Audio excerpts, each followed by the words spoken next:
Kita beralih ke informasi lain, pemirsa. Pemeriksaan tersangka Sony Sonjaya kembali mengungkap fakta baru di balik mega korupsi tata kelola makan bergizi gratis atau MBG. Kini Sony menyebut ada kasus korupsi lain yang terjadi di Badan Gizi Nasional dan mengklaim lebih dari 40 nama yang diduga terlibat atas korupsi MBG.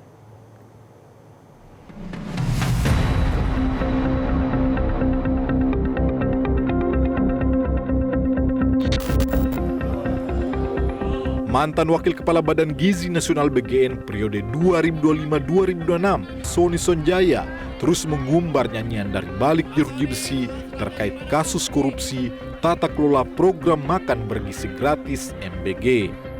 Kali ini, Sony membeberkan dugaan praktik lancung dalam kontrak pengadaan 5.000 kamera pengawas atau CCTV yang dinilainya fiktif kepada penyidik Kejaksaan Agung saat menjalani pemeriksaan pada Kamis 18 Juni lalu. Bahkan pengacara Sony, Krisnamurti, menyebut proyek senilai 300 miliar rupiah itu diduga salah satu kerugian negara terbesar di Badan Gizi Nasional. Pak Sony mengungkap yang lebih besar daripada kerugian negara. Apa? Jadi sebelum Pak Sony masuk, itu ada kontrak yang namanya CCTV dengan pengadaan sidik jari, dengan pengadaan sidik jari. Jadi satu CCTV itu di satu SPPG dia memasang 5 CCTV. Jadi di outsourcing atau jadi BGN itu mengoutsourcing kepada sebuah vendor dengan pengadaan itu totalnya sekitar 300 miliar lebih dengan 5.000 titik, dengan 5.000 SPPG yang harus dipasang CCTV dan sidik jari. Dalam pemeriksaan terbaru tersebut, Krisnamurti juga menyebut kliennya menyeret sejumlah nama baru dalam pusaran kasus MBG dengan total nama mencapai 41 orang.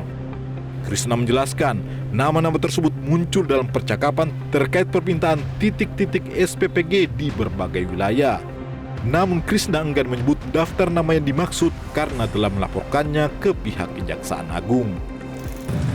26 nama yang pernah kami sebut, ada satu orang pas dibuka tadi hasil chatnya, tabelnya itu terisi sekitar totalnya 41 nama. Jadi totalnya sekarang bertambah jadi totalnya 41 nama. Jadi satu orang itu mempunyai tabel itu, Pak ini punya ini ya, ini punya ini ya, ini ada punya bupati ini gitu loh, ini ada punya ini, ada punya ini. Jadi totalnya keseluruhan nama yang dari kemarin 26 ditambah dengan yang tadi, lalu ada tambahan 3 nama lagi yang disebutkan oleh Pak Sony. Jadi totalnya hari ini 41 nama. Nyanyian Sony tak lepas dari upayanya menjadi justice kolaborator atau peniup fluid dalam kasus ini. Direktur Penyidikan Jampitsus, Sarif Sulaiman Nahdi, menyatakan permohonan tersebut masih dikaji untuk menentukan kelayakan serta kemungkinan adanya pihak lain yang memiliki peran lebih besar dalam perkara ini.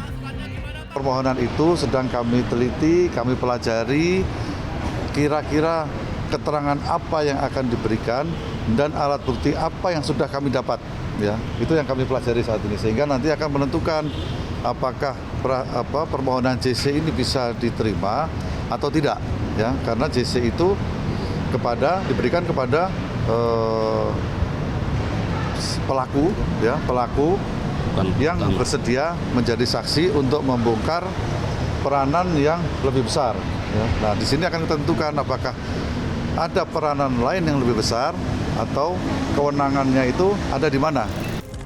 Kendati demikian, nyanyian Sony Sonjaya mengundang keraguan setelah sebelumnya Elsa Syarif, pengacara yang juga menanganinya, memilih mundur karena merasa dibohongi oleh Sony. Bahkan Elsa menyebut adanya informasi yang tidak sesuai yang disampaikan oleh mantan kliennya tersebut. Tim Liputan Metro TV.